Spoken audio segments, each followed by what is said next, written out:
Welcome. In front of me is a HUAWEI Mate Xs2, and today I will show you how you can boot this device into recovery mode.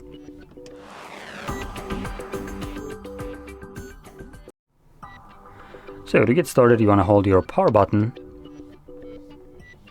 If you get the AI assistant, just ignore it till you get this page show up, and from here select power off twice. The device will turn off, and when it does, you want to hold the power button and the volume up at the same time.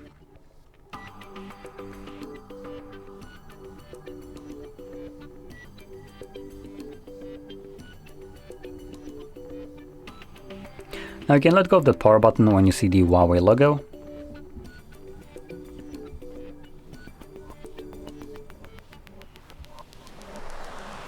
And as you can see, this takes us to the recovery mode.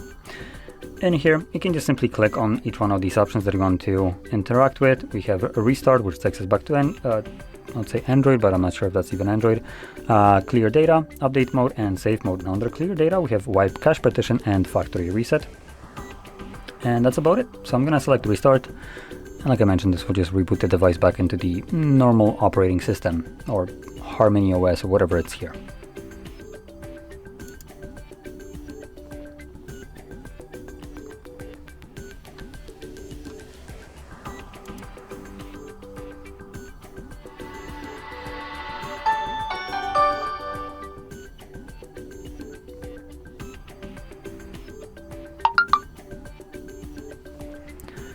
And as you can see, we're now back. So if you found this very helpful, don't forget to hit like, subscribe, and thanks for watching.